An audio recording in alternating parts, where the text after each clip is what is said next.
Hi everyone welcome to my channel मु मनोज आपण मानक स्वागत करछि आज रो वीडियो रे।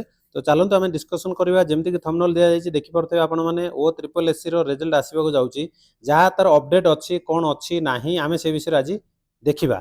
ओके तो ता पूर्व मु कहि दोछि जदि वीडियो टी भल लागियो त लाइक करियो शेयर करियो एवं चैनल को सब्सक्राइब करंतु एमति नोटिफिकेशन पाइबा पई। तो प्रथमे आमे देखिबा ओ ट्रिपल एस साइट रो जहा भी अपडेट अछि आमे देखिनबा वर्तमान पई।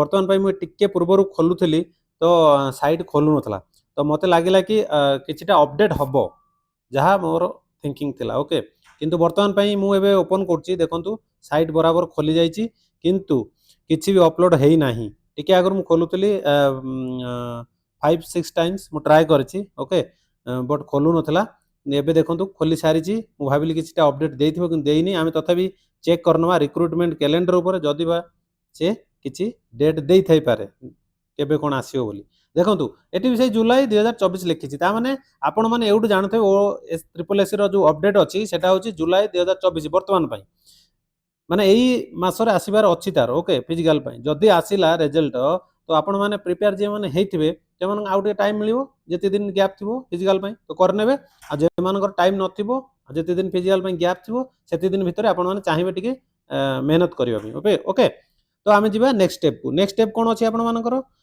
जुलाई 2024 माने एई मास लास्ट रो आसी जाई पारे मते जा लागुची। ओके तो सेति में ओरिड होवार किछि नै जदि न आसे तल नेक्स्ट मंथ कि तापर आ कहि होबनी ए मास जे न आसला नेक्स्ट मंथ फर्स्ट वीक रे आसीबो कि सेकंड वीक रे समस्त कहि चालिबे किंतु मोर कहयार होची जुलाई रे लेखिची बहुत दिन हेलानी जेहेतु से रिमूव करी नाही तो मते लागुची एटा लास्ट आसी जिवो तो तमे माने एति पे जमार ओरिड होवार नाही। ओके जते जल्दी आसीबो नोटिफिकेशन मु आपन सेते जल्दी जणाई देबी।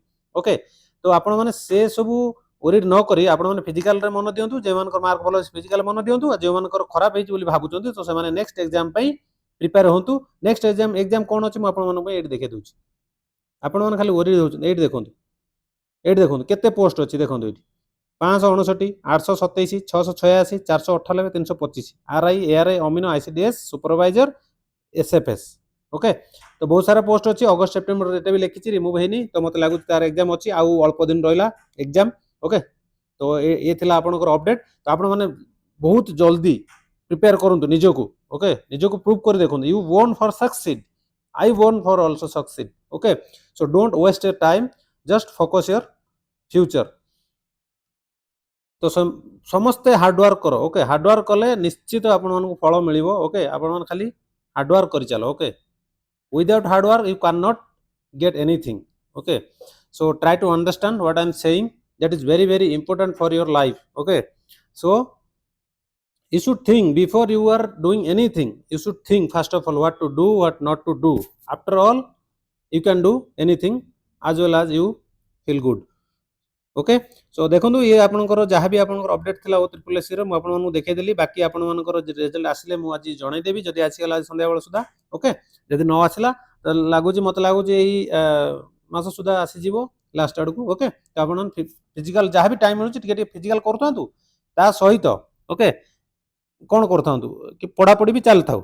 ओके जेमति हमर एबे नुवा सब्जेक्ट उडा अछि आरआई रो आरआई एआरआई अमिनो जो कंबाइंड एग्जाम अछि नेक्स्ट रो तार अछि ना ओटे हमर रोइला कोन एटा होची रीजनिंग रीजनिंग बेस फोकस दियंतु 20 मार्क रहउची आराम से तमे 18 प्लस आनी परिवो जदि तमे चेष्टा करो ठीक रे।